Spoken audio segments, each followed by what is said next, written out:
లో ఈ 4వ అధ్యాయము 5-6 వచనాల్లో దేవుడు మనకు తెలియజేస్తున్న ఒక విషయం ఏంటంటే, యెహోవా నియమించిన భయంకరమైన ఆ మహాదినము రాకమునుపు, అసలు దేవుడు నియమించిన ఆ భయంకరమైన మహాదినం ఏంటో తెలుసా? యేసుక్రీస్తు వారి యొక్క రెండవ రాకడ. దేవునికి స్తోత్రం. హల్లెలూయా, హల్లెలూయా. యేసుక్రీస్తు వారి యొక్క రెండవ రాకడ జరుగక మునుపు దేవుని బిడ్డలారా, దేవుడు ఎవరిని పంపిస్తారట? ఏలియాని మీ యొద్దకు పంపుతాను. ఏలియాను పంపినటువంటి ఆ ఏలియా గారు ఏం చేస్తారట తెలుసా అండి? 2 కార్యాలు అక్కడ చేస్తాడు. ఒకటి ఏంటంటే, తండ్రుల యొక్క హృదయము పిల్లల తట్టు త్రిప్పడం ఒక పని, పిల్లల హృదయాలు తండ్రుల వైపు తిప్పడం ఒక పని. ఈ 2 పనులు ఎవరు చేస్తానని దేవుడు చెప్తున్నాడు ఇక్కడ? ఏలియా. ఎప్పుడు చేస్తాడట? యేసు రెండవ రాకడకు ముందు. దేవుని స్తోత్రం. హల్లెలూయా. ప్రియ దేవుని బిడ్డలారా, ఈ విధంగా దేవుడు చెప్పాడు కనుక ఏలియాను పంపిస్తానంటే ఏలియా మరలా వచ్చాడా అని అంటే ఖచ్చితంగా దేవుడు చెప్తున్నాడు ఏలియా వచ్చినట్టుగానే. మనం మత్తయి సువార్త 17వ అధ్యాయం 11లో శిష్యులు తనను అడుగుతారు. 10వ వచనం నుంచి కూడా చదవండి. మత్తయి సువార్త 17:10 నుండి కూడా చదవండి. అప్పుడు ఆయన శిష్యులు, ఇలాగైతే ఏలియా ముందుగా రావాలనని శాస్త్రులు ఎందుకు చెప్తున్నారు ప్రభువా? యేసేని అడిగాడు. శాస్త్రులు అంటున్నారు, నాయనా ఏలియా ముందు రావాలి, ఏలియా ముందు రావాలి అని అంటున్నారు, మరి ఎందుకు అలాగా అంటే, అప్పుడు యేసయ్య ఏమంటున్నారండి ఆ మాటకు? చూడండి. అందుకు ఆయన, ఏలియా వచ్చి సమస్తమును చక్కబెట్టుననే మాట నిజమే, అయినను ఇది వరకే ఏలియా వచ్చేసాడు. హల్లెలూయా. అమ్మా జనగొండ లక్ష్మణ్ గారు వింటున్నారా? ఏలియా ప్రవక్త వస్తాడని చెప్పారు. ఇక్కడ యేసయ్య ఏమంటున్నారండి తన శిష్యులతో? ఇది వరకే ఏలియా వచ్చేసాడు. ఓకే, వచ్చిన తర్వాత వినండి ప్రియులారా, ఏలియా వచ్చాడట. ఏలియా వచ్చి ఏం చేస్తాడు? ఏం చేయాలి? మలాకీ గ్రంథంలో 4:4 ప్రకారంగా ఏం చేయాలి? ఆయన వర్క్, తండ్రుల హృదయాలు పిల్లల వైపు తిప్పాలి, పిల్లల హృదయాలు. సరే, ఈ పని అతను చేశాడా లేదా అని అంటే, అసలు తండ్రుల యొక్క హృదయాలు పిల్లల వైపు త్రిప్పే పని ఎవరు చేశారు అని బైబిల్లో అన్వేషిస్తే మనకు లూకాసు వార్త 1వ అధ్యాయము, లూకాసు వార్త 1వ అధ్యాయములో మనము 16వ వచనాన్ని చదువుతున్నప్పుడు మనకు అర్థమవుతుంది. తన తల్లి గర్భమున పుట్టినది మొదలుకొని పరిశుద్ధాత్మతో నిండుకొనినవాడై ఇశ్రాయేలీయులలో అనేకులను ప్రభువైన వారి దేవుని వైపునకు త్రిప్పును. మరియు 17వ వచనం, మరియు అతడు తండ్రుల హృదయములను పిల్లల తట్టునకు తిప్పుతాడట. హల్లెలూయా. ఇప్పుడు గమనించండి, ఏలియా ఏం పని చేస్తాడని ఆ మలాకీ గ్రంథము 4వ అధ్యాయం 6వ వచనం చెప్పబడింది. తండ్రుల హృదయాన్ని పిల్లల వైపు తిప్పే పని. ఇప్పుడు ఈ లూకాసు వార్తలో ఈ పని చేస్తారని ఎవరిని గూర్చి చెబుతున్నాడు ఇక్కడ? చూసారా? తండ్రుల హృదయాలను పిల్లల వైపు త్రిప్పడం అనే పని ఎవరు చేస్తారు? మలాకీ గ్రంథ ప్రకారంగా ఏలియా చేస్తాడు. అవునా? ఇక్కడ లూకా సువార్త ప్రకారం ఎవరు చేస్తారు మార్కు గారు? బాప్తిస్మం ఇచ్చే యోహాను ఇక్కడ చేస్తున్నట్టుగా కనబడుతుంది. చూసారా? కాస్త తిరకాసుగా ఉన్నట్టు అనిపిస్తుంది, కానీ కన్ఫ్యూజ్ అవ్వకండి. ఇది మీకు తెలిస్తే ఈ భూమి మీద ఉన్న 7వ దూత ఎవరో, ఆ 7వ దూత పలుకుతున్న సందేశం ఏంటో, ఆయన ఎప్పుడు ఆయన పలకడం మానేస్తారో సంఘము సంపూర్ణ సిద్ధి అయిపోయి ఎత్తబడడం తెలిసిపోద్ది. అర్థమవుతుందా మీకు? అందుకే తీసుకుంటున్న ఈ అంశాన్ని చెబుతానని చెప్పాను మీకు. కనుక అక్కడ ఏలియా ఏం పని చేస్తాడు? మలాకీ గ్రంథము 4వ అధ్యాయం చెప్పిన తండ్రుల హృదయాన్ని పిల్లల వైపు తిప్పే పని ఏలియా చేయాలి. కానీ ఇక్కడ ఎవరు చేస్తారని లూకా సువార్తలో రాయబడి ఉంది. ఇప్పుడు 1వ అధ్యాయము 17వ వచనంలో, మరియు అతడు అంటే బాప్తిస్మం ఇచ్చే యోహాన్, అతన్ని గూర్చి దేవదూత చెప్తున్నాడు. ఏమని? ఏం బాబు జకర్యా, నీకు పుట్టేటటువంటి కొడుకు సామాన్యుడు కాదు, పలానా పలానా పలానా ఈ కార్యాలన్నీ చేస్తాడు. అలాగే ఈ కార్యం కూడా చేస్తాడు. ఏంటంటే తండ్రుల హృదయములను పిల్లల తట్టుకు తిప్పుతాడు. హల్లెలూయా. ఇప్పుడు నేను మీకు ప్రశ్న అడుగుతాను. తండ్రుల యొక్క హృదయాలు పిల్లల తట్టు తిప్పే పని ఏలియాదా, బాప్తిస్మం ఇచ్చే యోహాన్దా? మరి ఇక్కడ ఏం చెప్తుంది లేఖనం? దేవుడు అబద్ధం ఆడతాడా? చెప్పాలి.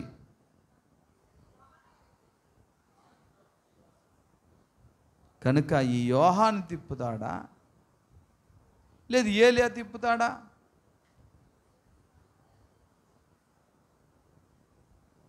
ప్రియులారా గమనించండి, ఇక్కడ యోహానును గూర్చి రాయబడింది కరెక్టే. ఏలియా వచ్చి ఆ పని చేస్తారన్నది కూడా కరెక్టే. ఎందుకో తెలుసా? అసలు యోహానే ఏలియా అని యేసయ్య చెప్పాడు. హల్లెలూయా. చూడండి, మనం మత్తయి సువార్త చూద్దాం.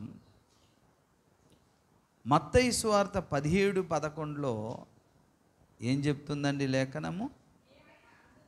అందుకు ఆయన ఏలియా వచ్చి సమస్తమును చక్కబెట్టునని మాట నిజమే.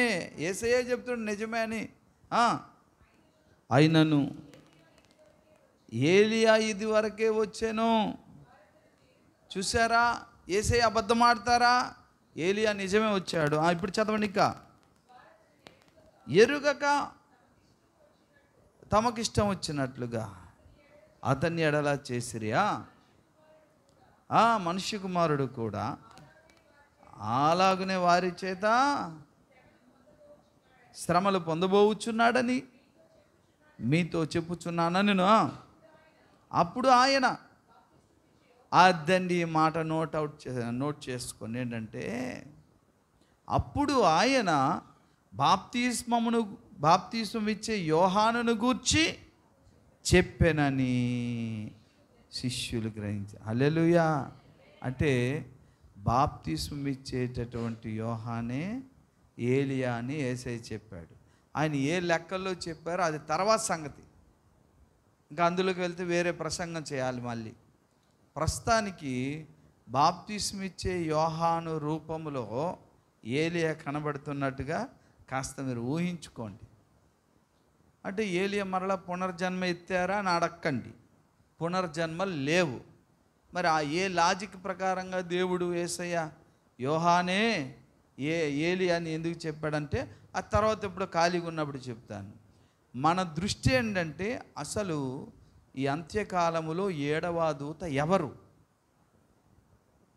ఆ దూత ప్రసంగించిన ఆ సందేశాల ద్వారానే భూమి మీద సంఘము నిర్మాణం అయిపోయి సంపూర్ణ సిద్ధి పొంది యేసు 2వ రాకడలో ఎత్తబడుతుంది. ఈయన ఆపేస్తే సంఘము కూడా పరిపూర్ణమైపోద్ది.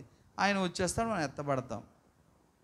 కాబట్టి ఇంతకీ ఆ దూత మన సమకాలికులుగా ఉన్నారా, ఉంటే ఆయన ఎవరు, ఆయన సందేశం ఏంటి, ఆ దూతను, ఆ 7వ దూతను, ఆ అంత్యకాల ప్రవక్తను ఎలా గుర్తుపడతాం? ఇదిగో ఇతనని నేను పేరు చెప్పేశాను ముందే.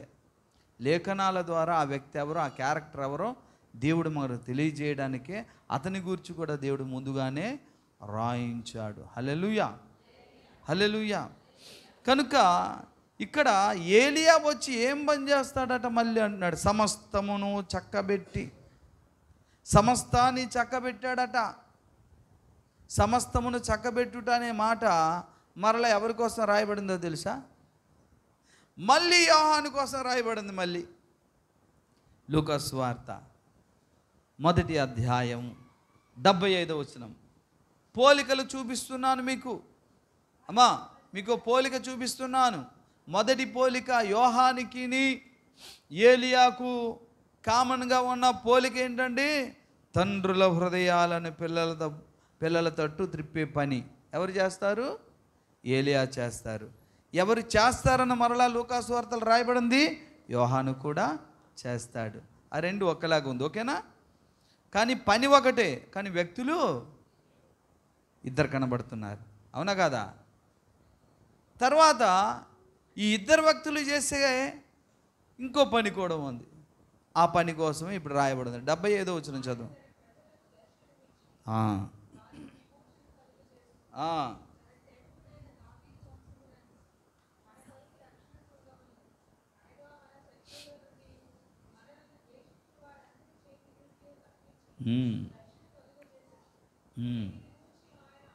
అదే ఈ మాట అండర్లైన్ చేసుకుని, దీనిని గూర్చి ఆయన ఆది నుండి తన పరిశుద్ధ ప్రవక్తల నోట పలికించెను. దేవుని స్తోత్రం, హల్లెలూయా. ఎవరి కోసం రాయబడిందండి ఈ మాట? బాప్తిస్మిచ్చి యోహాను కోసం. ఆది నుండి తన పరిశుద్ధ ప్రవక్తల నోట పలికించాడట. సరే, ఇప్పుడేమో అపోస్తుల కార్యం 3వ అధ్యాయము 21 చూస్తే కాస్త మీరు కన్ఫ్యూజ్ అవ్వకండి. ఇవన్నీ మొత్తం కలిపి ఒక దగ్గర పేరిస్తే మీకు అర్థమైపోతుంది, ఆహా ఇదాన్ని. ఓకే, 3:21. అన్నిటికీ కుదురుబాటు కాలములు వచ్చునని. వినండి వినండి, మరలా గమనించండి. ఇక్కడ 2 విషయాలు. మరియమ్మ గారు వింటున్నారా? ఆది నుండి తన పరిశుద్ధ ప్రవక్తల నోట అనే మాట అపోస్తుల కార్యము 3:21 ఉందా? ఉంది.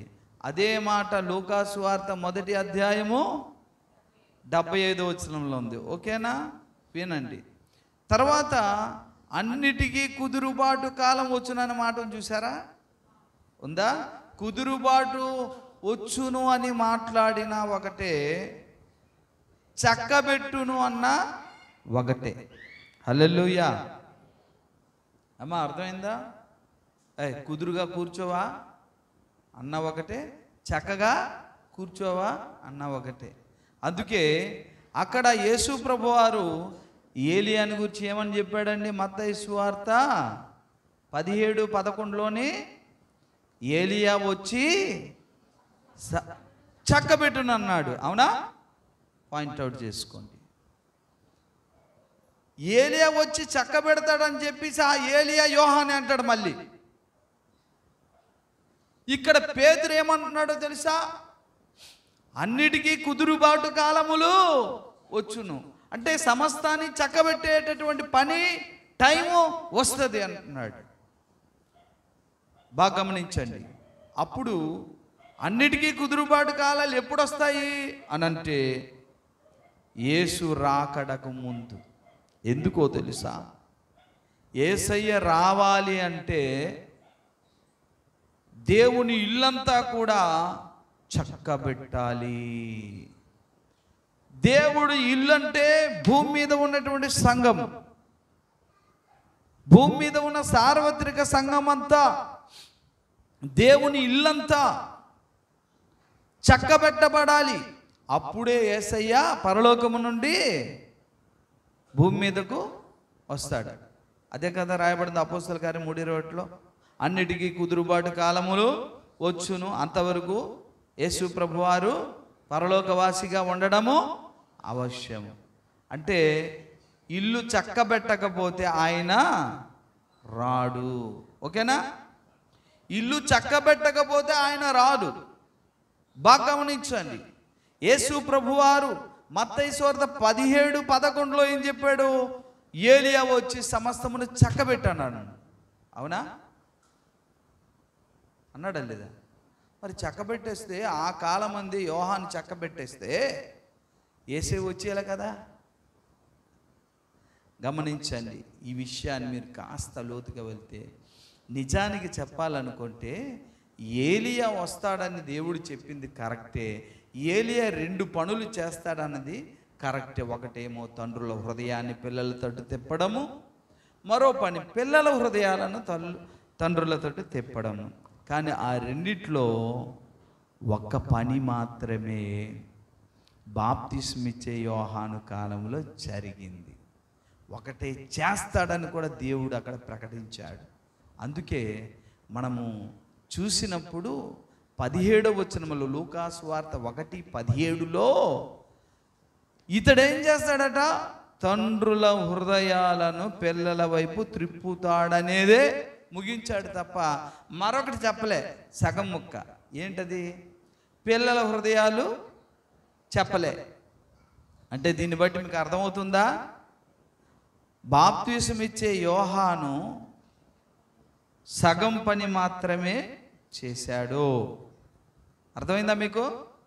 అర్థం కాలేదా? బాప్తిసం ఇచ్చే యోహాను సగం పని చేశాడు. ఆ పని ఏంటి? తండ్రుల హృదయము పిల్లల వైపు త్రిప్పుట. మరి మిగతా పని ఎవరు చెయ్యాలి? చెయ్యాల్సింది కూడా మళ్ళీ ఏలియాయే. ఎందుకు ఏలియా అని చెప్తాం అంటే మలాకీ గ్రంథములో మలాకీ గ్రంథములో 5వ అధ్యాయం 4వ అధ్యాయం 5లో చెప్పాడు కదా. ఆ 2 పనులు ఎవరు చేస్తారట? అంటే ఇంకా మిగతా పని కూడా ఏలియాయో వచ్చి చెప్పాలి, చేయాలి. ఎందుకు? ఆ మహాభయంకరమైన దినము రాకముందు ఏలియాని పంపించి అది చేయిస్తానంటే సగం జరిగింది. మిగతా సగం చేయడానికి కూడా ఏలియాయే రావాలి.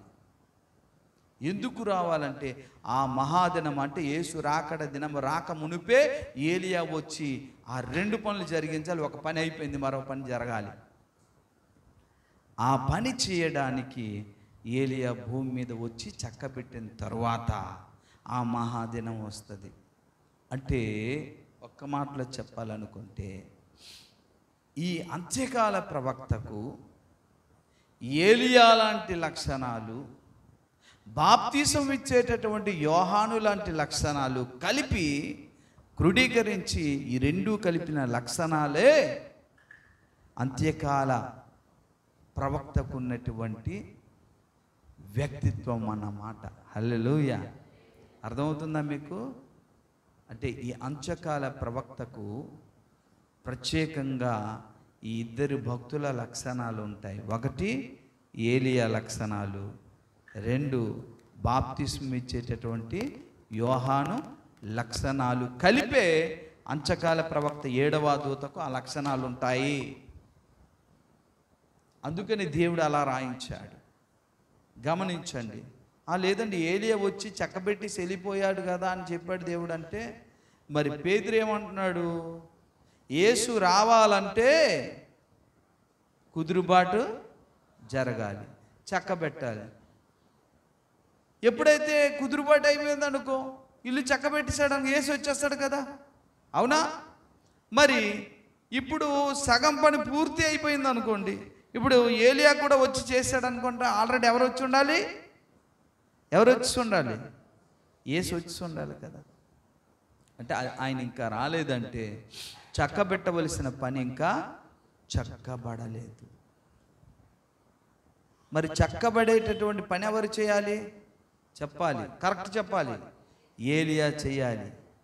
కాబట్టి యేసయ్య ఏం చెప్పాడు? ఏలియా వచ్చి చక్కబెట్టాడన్న సగం, మళ్ళీ చక్కబెట్టాలి. ఆ మహాదినవ రాకమునుపు మళ్ళీ ఏలియా వస్తాడట. మళ్ళీ యేసయ్య రాకమునుపు మరలా యేసయ్య ఎవరు రావాలి? ఏలియా. అర్థమైందా? దీనిని బట్టి చూస్తే ఏలియా పాత నిబంధనలో రాజుల గ్రంథంలో, మొదటి రాజుల గ్రంథంలో కనబడతాడు. తర్వాత ఏలియాయే ఇదిగో యోహానుగా అని చెప్పాడు కదా.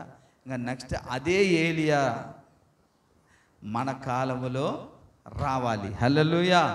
అంటే ఆ 7వ దూత లేదా అంత్యకాల ప్రవక్త 3వ ఏలియా అవుతాడన్నమాట. హల్లెలూయా.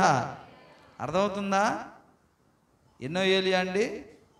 3వ ఏలియా. మొదటి ఏలియా ఆహాబు రాజు కాలంలో, యెజబెలు కాలంలో ఉన్నారు. అదే ఏలియా వస్తాడని చెప్పి యోహాను కాలంలో యోహానే ఏలియా అని దేవుడు చెప్పాడు. తర్వాత ఆ ఏలియాయే వచ్చి మరలా చక్కబట్టాలి. ఎక్కడ? ఏ వాక్య ప్రకారంగా అంటే మలాకీ గ్రంథము 4వ అధ్యాయము 5వ వచనములో. అప్పుడే యేసయ్య వస్తాడు. యేసయ్య వచ్చే ముందే ఏలియా పరిచర్య కూడా కంప్లీట్ చేస్తాడు. అంటే మరలా 3వ ఏలియాగా భూమి మీద మనకు కనబడే వ్యక్తే ఆ 7వ దూత లేదా అంచకాల ప్రవక్త. ఇంకా ఓ మాట చెప్పాలి, ఆయనకి ఏందో తెలుసా? 3వ ఏలియా 2వ యోహాను అని కూడా చెప్పచ్చు. హల్లెలూయా. అర్థమవుతుందా మీకు? 3వ ఏలియా, 2వ యోహాను, ఈ 2 కలగలిపి ఆ వ్యక్తిత్వ లక్షణాలు కలిగి ఈ చివరి దినాలలో ఉండే ప్రవక్తే ఆ 7వ దూత అవుతారు. అంటే ఏలియాలో ఏ ఏ లక్షణాలు అయితే ఉన్నాయో, ఏ వ్యక్తిత్వం అయితే ఉందో, అపోస్తులుడైన ఎవరండి బాప్తిస్మిచ్చే యోహానులో ఏ ఏ లక్షణాలు ఉన్నాయో పుష్కలంగా ఈ 7వ దూతలో, ఈ అంచకాల ప్రవక్తలో ఉండి తీరుద్ది. హల్లెలూయా. ఇప్పుడు మనకు అర్థమైందే లేదో, ఆ ఇద్దరి ప్రవక్తల యొక్క వ్యక్తిత్వాల సమూహ లక్షణాలే 7వ దూతకి ఉంటాయి. మరి 7వ దూత లక్షణాలు ఎలా ఉంటాయని చెప్పుకుంటే, ఇప్పుడు ఏలియా లక్షణాలు ఏంటో మనం తెలుసుకుంటే, యోహాను లక్షణాలు ఎలా ఉంటాయో తెలుసుకుంటే, ఇవి 2 ఈ దూతలు ఉన్నాయో చూస్తే ఆ ప్రవక్త ఎవరో మనము చెప్పవచ్చు. దేవుని స్తోత్రం. హల్లెలూయా. అర్థమైందా? కాస్త బుర్ర పెడితే మీకు అర్థమవుతుంది. అర్థమవుతుందమ్మా? నా ఆశ ఏంటంటే, ఏదో ఆదివారం ఆచార ప్రకారం వచ్చారు, కానుకలు ఇచ్చేశారు, ముట్టిందేదో ముట్టిసారు, ఆమె నన్ను దీవించని వెళ్ళిపోవడం కాదు. మీరు ఇది తెలుసుకోవాలి. తెలుసుకుంటేనే త్వరగా మనం సంపూర్ణ సిద్ధి పొందుతాం, జాగ్రత్త పడతాం, 10 మందికి చెప్తాం. అందుకోసం ఇవన్నీ ఇలాగా తర్కించి చెప్పడం. కనుక ఇప్పుడు ఏలియా లక్షణాలు ఏంటి అంటే, ఏలియా ఏం చేస్తారో మీకు తెలుసు. అబద్ధ ప్రవక్తలందరూ కూడా బయలుదేవతను పూజించి యెహోవానే మరిపించేటట్లుగా జనాల మీద బోధతో వాళ్ళకి రుద్దేసరికి ఆనాడు ఇజ్రాయేలు ప్రజలందరూ కూడా యెహోవా దేవుడా, బయలే దేవుడా అనుకొని కన్ఫ్యూజ్ అయిపోయారు.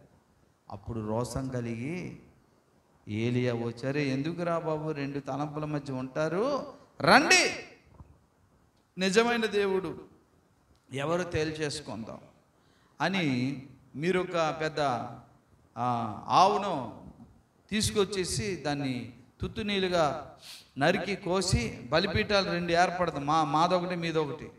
మా బలిపీఠం మీద కట్టెలు వేసి బాగా నీళ్ళతో తడిపేయండి కుండీలాగా, దాని మీద ఈ మాంసం వేయండి. మీరు ఎలా చేస్తారో అలా, కుండీలో నీళ్ళు వేసారో తెలియదు కానీ వేయలేదు అనుకున్నాను. కాబట్టి అయితే మీరు ప్రార్థన చేయండి, నేను ప్రార్థన చేస్తాను. ఎవరి దేవుడు నిజమైన దేవుడో ప్రార్థన విని ఆకాశం నుంచి అగ్నిని పంపి మనం తయారు చేసిన ఆ బలిపీఠం మీద మాంసం కట్టలు కాల్చివేస్తారు. ఆ దేవుడు నిజమైన దేవుడు తేల్చేసుకున్నారండి. సరే రండి అన్నారు. సరేనండి, రాళ్ళు పేర్చారు, కట్టెలు వేశారు, మాంసం కోసి పెట్టారు.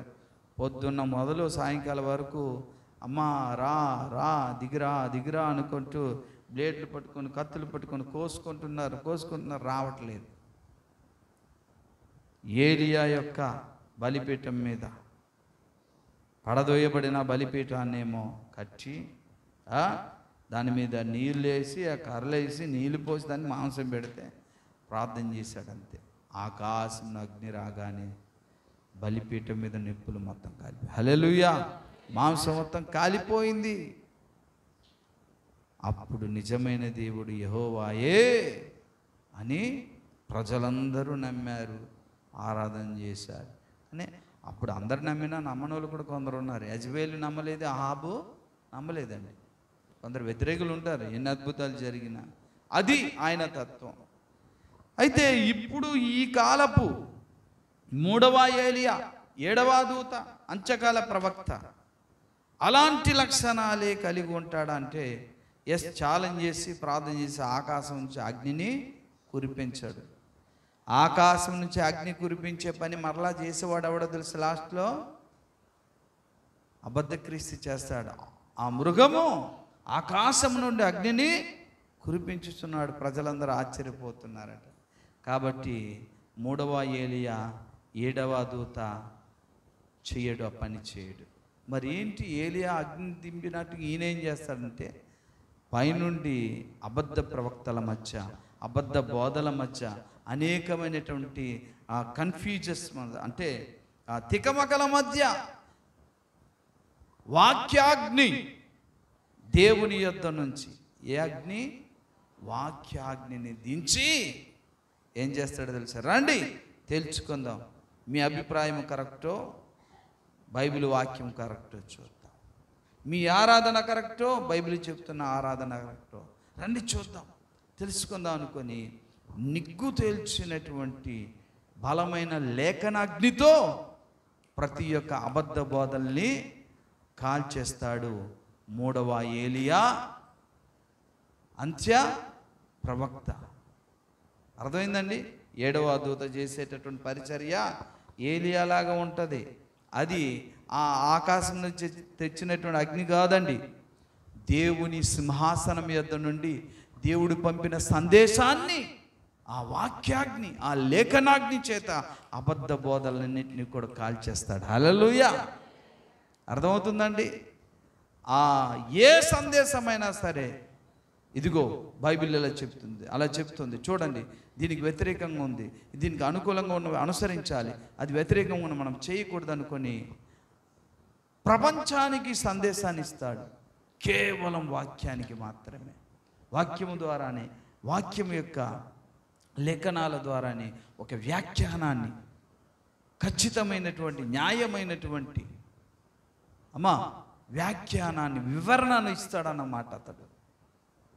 దాన్ని బట్టి ప్రజలు అనేకులు ఇటువైపు తిరుగుతారు, తండ్రి అయిన దేవుని వైపు. హల్లెలూయా.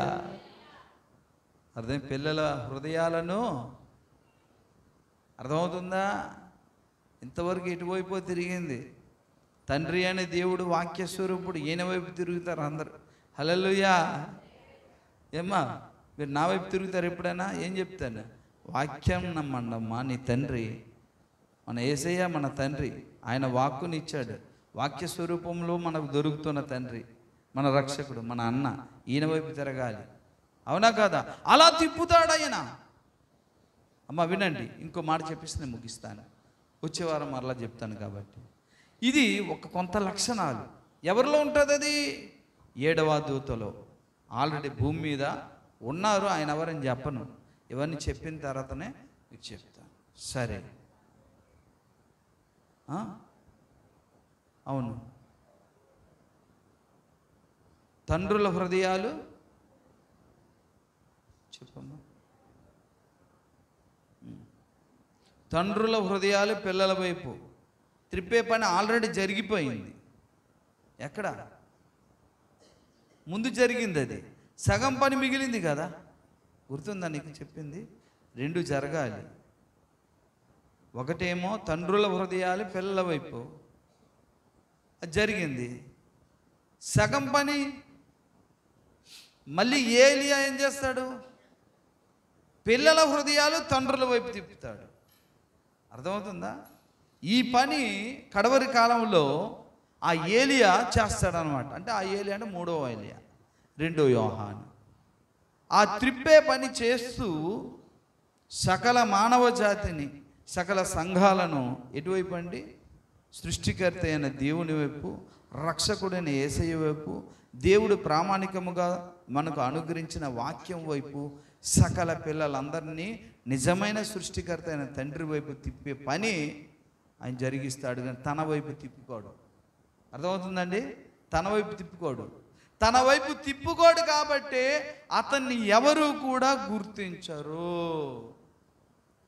పెద్దగా గుర్తించగలిగిన వారు మాత్రమే లోతుగా వెళ్ళి గుర్తిస్తారు. అందరు గుర్తించరు. ఎవరు గుర్తించబడతారో తెలుసా?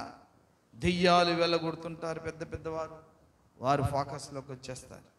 గుంటూరు నడిపించడాలు, ధర్మాలు చేయడం, పెద్ద చర్చిలు కట్టడాలు, మల్టీమీడియాలో చక్కగా సువార్తలు చెప్పేసి, ఈయనేమో హైదరాబాదులో ఢిల్లీలో ఉండి మాత్రం విజయనగరం కళ్యాణ మండపంలో ఒక పెద్ద తెరేసి చూపిస్తున్నా వారందరూ పెద్ద పాస్టర్ గారులని ఏం చేస్తారండి? వీళ్ళందరూ పెద్ద పాస్టర్ గారని వీళ్ళందరూ ఏం చేస్తారండి?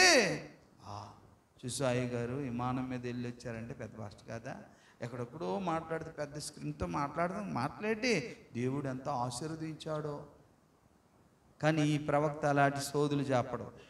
అర్థమవుతుందండి? ఆయన గురంతా తన వైపు తిప్పుకోవడానికి కాదు, చెప్పాలి దేవుని వైపు తిప్పడానికి. కాబట్టి ఆయన పెద్ద గుర్తింపు రారు. అర్థమవుతుందా? గమనించండి. ఆ తత్వము ఎవరికి ఉంటుందంటే ఈ యోహానుకు కూడా ఉంటుంది. యోహాను కోసం యేసయ్య అని చెప్పాడు తెలుసా? రిఫరెన్స్ చూడొద్దు.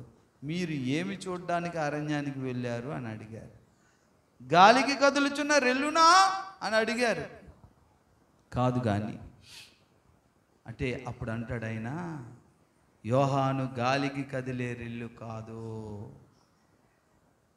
అండి. గాలి వీస్తే పర్వతం కదిలిపోద్దా? కదలని ఎదురు ఎదురీదేటటువంటి ఎన్ని ఏదొచ్చినా సరే వెనుదీయని కదలనటువంటి పర్వత సమానుడండి. ఎవరు తెలుసా? బాప్తిస్మిచ్చే యోహాను. అలాగునే కడవరి కాల 7వ దూత కూడా ఉంటాడట. హల్లెలూయా. ఇప్పుడు ఉంది, గాలి వీస్తుంది, ఇటు నుంచి గాలి వీస్తే ఆ గాలితో పాటుగా రెల్లు ఏమవుద్ది? అటే వెళ్ళిపోతాను, ఊగిపోద్ది. అవునా కదా? గాలి ఇలా తోసేసరిగా నేను వచ్చేస్తాను ఉండను కానీ వెళ్ళిపోద్ది. కానీ అలాగా ఎటు పడితే అటు తూగిపోయే వ్యక్తి కాదు. గాలి అంటాడో తెలుసా? బాగా వినండి. మనుషుల యొక్క అభిప్రాయాలు. గాలి అంటాడో తెలుసా? మనుషుల యొక్క సొంత కల్పిత ఉద్దేశాలు, సిద్ధాంతాలు, దుర్బోధలు. దీనికి బాప్తిస్మం ఇచ్చే యోహాను లొంగడండి, లొంగడు. గాలి వీస్తే పర్వతం కదిలిపోద్దా? కాబట్టి బాప్తిస్మం ఇచ్చే యోహాను పర్వతం లాంటి వాడని యేసయ్య చెప్పాడు. కాబట్టి ఆ లక్షణాలు ఎవరిలో ఉంటుందండి? ఈ కడవరి అంచకాల ప్రవక్తలో ఉంటుంది. అన్ని బోధలకు కదిలిపోడు, పరలోకం నుండి వచ్చిన బోధకు మాత్రమే ప్రతిస్పందించి అందరికీ చెప్తాడనమాట. నా బోధన ఎవరు మెచ్చుకోవాలన్న ఆలోచన తనకు ఉండదు. ఇతరులు ఏకీభవించాలని నాతో అనుకుని ఆరాట పడడాయన. 7వ యోహాను లక్షణం అంతేనండి. నా బోధ వింటున్నారా, నన్ను వెంబడిస్తున్నారా, అది కూడా చూడ. నన్ను వాళ్ళు మెచ్చుకోవాలి అనే ఆలోచన కూడా యోహానుకు లేదు. మోమాటం లేదు కాబట్టి చెప్పేసరి, ఏమయ్యా నువ్వు నీ తమ్ముడు భార్యని సహోదరుని భార్య ఉంచుకుంటావని చెప్పేసరికి హేరోదియా తన శిరచ్ఛేదనం చేయించింది. మోమాటం లేకుండా రాజుకే హెచ్చరించాడు. ఆ లక్షణాలు 7వ దూతలో ఉంటాయి. హల్లెలూయా, హల్లెలూయా. అర్థమవుతుందండి? కాబట్టి అతనికి ఎవరికి లొంగడు, దేవుని సన్నిధానంలోనే దీనుడై ఉంటాడు. యోహాను ఎక్కడ పెరిగాడండి? అరణ్యములో. అర్థమవుతుందండి? సూటు బూట్లు వేసుకుని గొప్ప మహారాజుల్లో ఉండరు. ఒక నాటుగా సాదాసీదాగా కనబడతాడు అన్నమాట. హంగామా ఏముండదు. కాబట్టి ప్రజలు చూడలేరు, అలా ఉంటారు. అయితే ఇతరులు చెబుతున్నటువంటి ప్రతి మాటకు తప్పు అయితే తప్పు సరిదిద్దడానికి యోహాను సిద్ధంగా ఉన్నట్టుగానే కడవరి ప్రవక్త కూడా అలాగనే ఉంటారు. కాబట్టి అతనికి అనేక మంది శత్రువులుగా తయారైపోతారు. అనేక మంది శత్రువులు తయారవుతారు. గమనించండి, కీర్తనల గ్రంథం ప్రియులారా, ఏ గాలికి, ఏ దుర్బోధకి, ఏ అభిప్రాయానికి, ఏ డబ్బుకు లొంగడు, తలవంచని వీరుడుగా కదలని పర్వతంలో ఉంటాడు యోహాను. అలాగనే కడవరి కాలపు ప్రవక్త కూడా, 7వ దూత కూడా ఉంటాడు. ఈ లక్షణాలన్నీ అతనిలో ఉంటాయి. అది ఇంకా చాలా ఉన్నాయి, చెబుతాను వచ్చే వారం కూడా. కీర్తన 38:19 చదవండి ఒకసారి. ఈ 2-3 మాటలు చెప్పేసి నేను ముగించేస్తాను, మిమ్మల్ని ఇబ్బంది పెట్టను. కీర్తన 38:19, నా శత్రువులు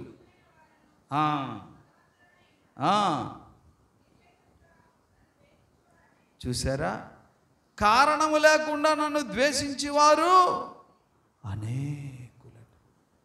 ద్వేషించడానికే కారణం లేదట, కానీ దావీదుకు ద్వేషించిన వారు ఎక్కువ మంది ఉన్నారట. అలాగే 69:4 కూడా చదవండి. కీర్తన 69:4లో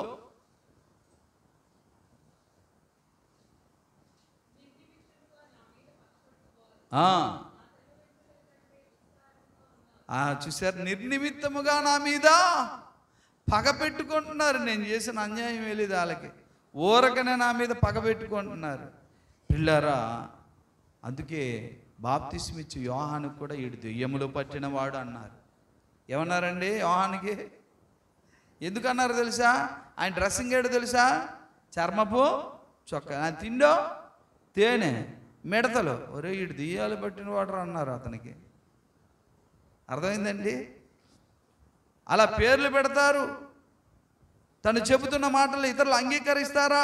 ఆ మాటలతో ఆ యొక్క వాక్యాలతో వారు ఏకీభవిస్తారా? అది చూడరు ఆయన. అలాగే అంత్యకాల ప్రవక్త మీద కూడా విష ప్రచారాలు జరుగుతాయి, చేస్తారు. దావీదు మీద చేసినట్టుగా, బాప్తిస్మిచ్చే యోహాను మీద దెయ్యములు పట్టినవాడు అన్నట్టుగా నిర్హేతుకంగా కారణం లేకుండా ద్వేషిస్తారు. ఒక మాట చెప్తాను వినండి, ఒక మాట చెప్తాను. నేను ఆ 7వ దూతనైతే కాదు, కానీ ఆ 7వ దూత చెప్పిన సందేశాన్ని పుచ్చుకొని మీకు చెప్తున్న వ్యక్తిని. నేను ఒక ప్యాంప్లెట్ పెట్టాను రాత్ర. పెట్టిన తర్వాత గ్రూపులో పెట్టగానే డిలీట్ చేశారు. తెలుసా మీకు?